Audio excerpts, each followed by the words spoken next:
Have you ever met someone who was so into something that you couldn't help start but caring about it too? And what I mean by that is, like, before you met them, you cared nothing at all about that thing. But their passion was so real, so contagious that suddenly you found yourself interested in that something that you never expected. When someone is able to draw us into their world like this, we tend to call them infectious. And very few people on the planet has ever been as infectious as Steve Irwin. Y'all know who I'm talking about? Steve Irwin, also known as the Crocodile Hunter, had this wild energy that was virtually impossible to ignore. Most people see a deadly snake and run. Steve Irwin would see that same snake and get excited. He would pick it up with his bare hands, hold it inches from his face, and start talking about how beautiful and misunderstood it was. He'd wrestle crocodiles. He'd swim with sharks. And the whole time he would be grinning from ear to ear, shouting things like, "Crikey, she's a beauty," in his thick Australian accent, making everything sound like an adventure. And here's the thing. Steve wasn't trying to prove how tough he was. He wasn't showing off. He just loved wildlife, so much so that he couldn't help himself. But did he just wake up one day and decide to be passionate about animals? No. Something shaped him. Steve grew up at the Queensland Reptile and Fauna Park, which is known today as Australia Zoo. It's a wildlife sanctuary his parents founded when he was just a kid. Get this, by the time he was 6 years old, he was already helping care for the crocodiles. He would have been a snack to them, right? His childhood wasn't filled with video games and cartoons. It was filled with snakes and lizards and everything that crawled or slithered. So when people watched Steve on TV decades later, they weren't watching someone who learned to act excited about wildlife. They were watching someone who had been shaped by it his entire life. Right? The passion was real because the formation was real. And when he passed away in 2006, the world mourned because we lost someone whose life had genuinely helped us see the world differently. But here's what I love. Steve's son, Robert, who you might be familiar with, has picked up right where his dad left off. If you've seen him on social media or TV, he's got the same energy, the same passion, and the same heart for wildlife. And people love him for the same reason they loved his dad. And you can tell he is not doing it for the views or for fame. He's doing it because he genuinely cares. It's just who he is. And it's not difficult to see why Robert is who he is it? I mean, with a dad like the Crocodile Hunter, it's pretty easy to see how Robert's life has been shaped and influenced, right? Well, here's why this is so important for us. Right now, whether you realize it or not, you're being shaped. Every single day, something is forming you, influencing the way you think, the way you react, the way you care about things, and the person you are becoming. And it's not just one thing. Each of us is being shaped by the content we consume, the friend group we spend the most time with, the music constantly playing in our earbuds, the shows we binge, and the influencers we follow. And whether we realize it or not, those influences don't just pass us by. They actively shape the people we're becoming from the inside out. This is our third week of our drugs and rock and roll series. And in week 1, we discovered that our value is determined by God, not our physical relationships. And last week, we learned that real freedom means choosing what's best, not just what's allowed, right? This week, we're going to talk about what it means to be wise and what we will and won't allow to influence our lives, and whether those influences are helping us look more like Jesus or less like Jesus. And now Jesus had a lot to say about this. In fact, in one of his most famous teachings, the Sermon on the Mount, he addresses this directly. But let's think about the setting for a second. Jesus had just called his first disciples, okay? Word was spreading around about this teacher who spoke with authority, who healed people, and who claimed to be sent from God. Crowds were gathering, trying to figure out who he was and what he was about. Religious leaders, skeptics, followers, and outcasts all mixed together on a hillside, waiting to see what he would say. And right in the middle of his sermon, this manifesto on what it actually means to follow him, Jesus turned to his followers and said something that should make all of us sit up and pay attention. Okay, check this out. Matthew chapter 5, verse 13 says this: "You are the salt of the earth. But what good is salt if it has lost its flavor? Can you make it salty again? It will be thrown out and trampled underfoot as worthless. You are the light of the world, like a city on a hilltop that cannot be hidden. No one lights a lamp and then puts it under a basket. Instead, a lamp is placed on a stand where it gives light to everyone in the house. In the same way, let your good deeds shine out for all to see, so that everyone will praise your heavenly Father." Notice Jesus didn't say, try to be salt and light. He said, you are salt and you are light. That's your identity as a Christ follower.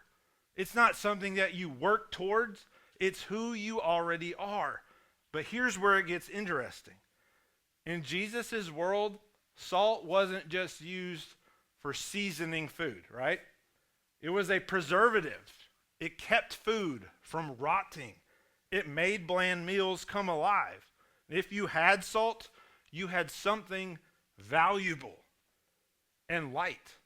In a world without electricity, without streetlights, without phones with flashlights, it meant safety. It meant direction. It meant life itself. So when Jesus says, you are the salt of the earth, the crowd likely heard him saying, your presence should make things better. Your influence should keep things from going bad. And when he said, you are the light of the world, they took it to mean you should help people see clearly. You should offer direction and hope to those who need it. But here's the part we often skip past too quickly. Jesus didn't only say that we're supposed to be salt and light. He also warned us about what happens when salt loses its flavor. But salt doesn't lose its flavor easily, does it? It doesn't just suddenly become unsalty. Instead, salt loses its flavor by being contaminated, by absorbing too much of what's around it. When salt gets mixed with impurities, it becomes diluted. And once that happens, it's basically useless. And light doesn't go out because it shines too much. Light gets dimmed when something blocks it or smothers it, or when it runs out of fuel, or when you cover a flame, it suffocates. And it's easy to read this passage and think it's only about the influence that we're supposed to have on others. But Jesus was also warning us about guarding ourselves against the influences that can cause us to lose what makes us distinctive in the first place. And then the Apostle Paul, he picks up a similar theme when he wrote to a young leader in the church named Timothy. And although we can't be certain, some people think that Timothy was probably around your age, maybe a little older, when he started leading a church in the city of Ephesus. And I know that this will be very difficult for you to believe, but people look down on him just because he was younger than them. You've never had that happen to you, have you? I've never had that happen to me in the church either, right? So here's the advice that Paul gave them, or that gave Timothy, right? 1 Timothy 4:12. Don't let anyone think less of you because you are young. Be an example to all the believers in what you say, in the way you live, in your love, your faith, and your purity. Paul didn't say, hey, just wait till you're older and then the people will listen to you. He told Timothy not to wait and that he should be an example immediately. But notice the specific areas that Paul focused on. What you say, the way you live, your faith, your love, your purity. These aren't things that you just perform for others. These are things that are formed in you over time. And they're formed by the influences that you allow to shape you. Plain and simple, Timothy couldn't be an example of purity if he was filling his mind with impurity. He couldn't model love if he was constantly listening to the voices of hate and bigotry, right? Timothy couldn't give what he didn't have. The example Paul called him to be had to be formed in him first. And that formation doesn't happen in a vacuum or by itself, right? So what do we do with all of this? How do we make sure that we are being shaped by the right things and not just drifting along, absorbing whatever we are exposed to, or letting our light be blocked or smothered? Well, the first thing I want you to know tonight is this. Number one, you're already salt and light. If you follow Jesus, this is already true of you. It's not something you have to earn. It's not something you achieve after you've been a Christian long enough or read enough of the Bible or stopped messing up. Jesus looked at his followers and said, you are salt. You are light. That is your identity. And that identity matters because it means that you have something distinctive to offer the world. Your life can preserve what's good. Your life can bring flavor to what's bland. Your life can help people see clearly when everything around them feels dark and confusing. But here's the deal. Having an identity and protecting that identity are two different things. Which leads us to the second idea that we can learn from what Jesus said, and that is this. Number two, salt should be salty and light should be bright. This seems obvious, right? Salt should be salty and light should be bright. I mean, that's the whole point. But Jesus wouldn't have warned us about salt losing its flavor if it wasn't a real possibility. He wouldn't have talked about hiding a lamp under a basket if there wasn't a temptation for us to do exactly that. So the question we have to wrestle with this is, if we're meant to preserve what's good, bring flavor to what's bland, and help others see things more clearly, what might stop us from being able to do those things? And the answer is a lot of things, if we let them. Only if we let them. Or maybe for you, it's constantly scrolling through content that makes you feel more cynical, more anxious, more depressed and discontent with your own life. Or it could be a friend group that keeps pushing you towards compromise and makes you feel embarrassed for caring about your faith. Or possibly it's the playlist that's allowing you to shape how you think about your relationships, about sex and money and success, all without even realizing it. The problem is that these things, they usually don't feel like a big deal in the moment. But that's what makes them so effective. You don't just wake up one day and suddenly realize that your salt has lost its flavor or that your light is dimmer than it used to be. It happens gradually. It's a slow fade. And by the time that you notice something is off, you might not even remember what it felt like to be distinctive in the first place. And what makes this even more challenging is that these influences, they don't affect all of us in the same way or even to the same degree. That's why this third idea matters so much. Number 3, you get to choose what shapes you. I could give you a list of songs, of movies, of artists, of shows, of websites, and YouTube channels to avoid, but that's not quite how this works. It's more personal than that. You see, what trips up one person might not be an issue for you or for someone else. It's also possible that the same influence might trip up 2 different people for a different reason. And here's what I mean. No one else can figure this out for you. Not me, not your small group leader, not even your parents. And don't get me wrong, though, we can all help.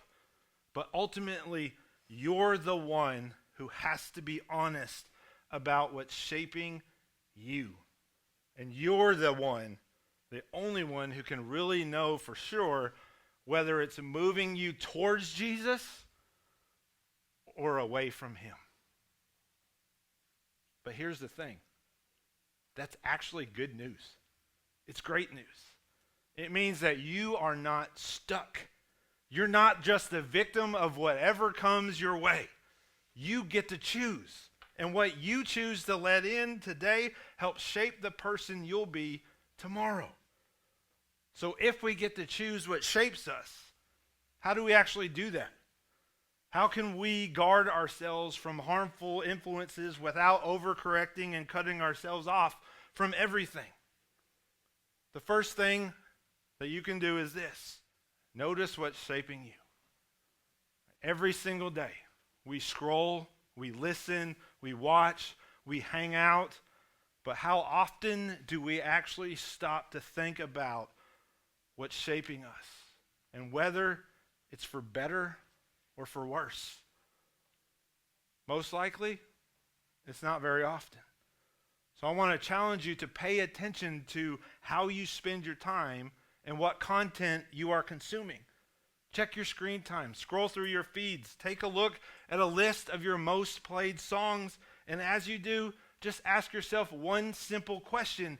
Is this shaping me to be more like Jesus or less like Jesus?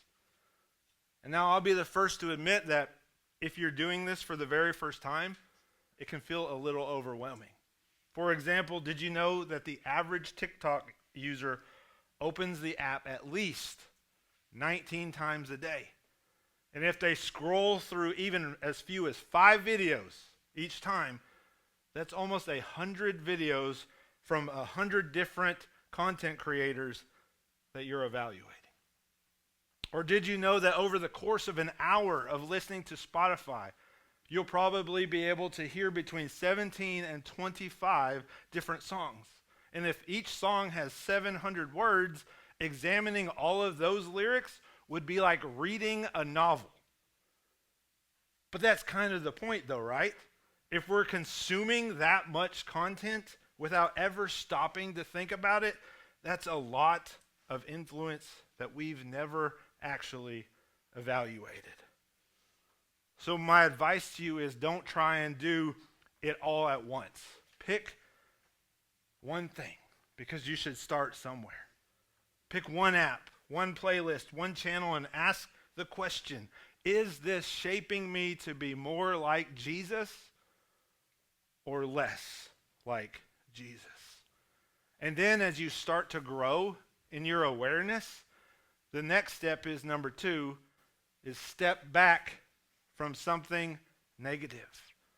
Chances are good that once you start paying attention, you'll probably notice at least one influence in your life that isn't helping you become who you want to be. Maybe it's an account that you follow that leaves you feeling anxious or discontent with life.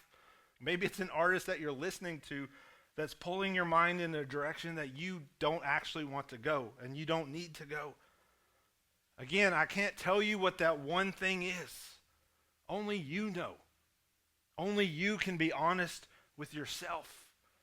But I am challenging you to be honest about it and then do whatever you need to do to create some distance.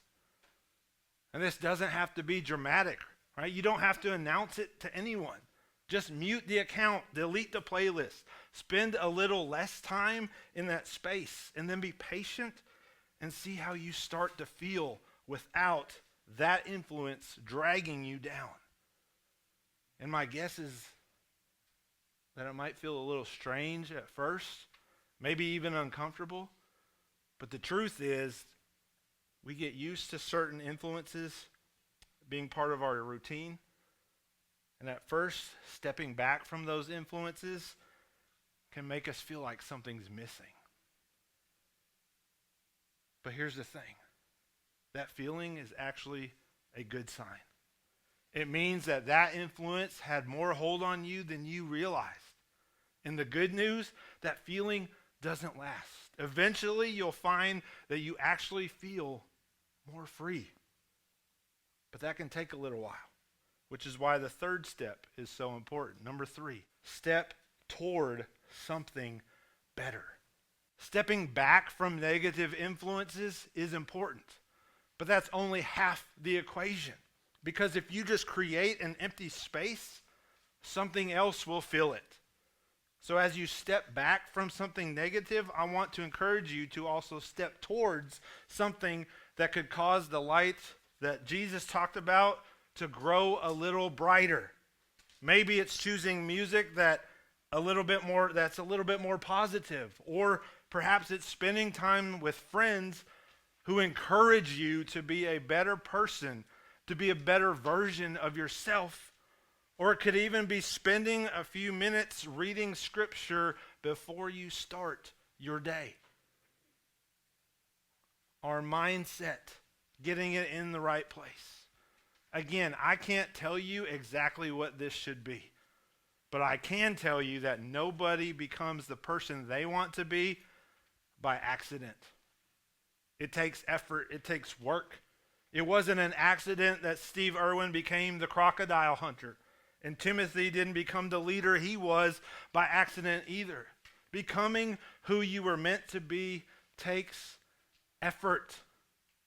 The Christian life takes effort. And the same is true for all of us. Who we will be in 5 years is being shaped by what we allow to influence us today. Let's notice what's shaping us. And then let's step back from something that's negative and let's step towards something that's better.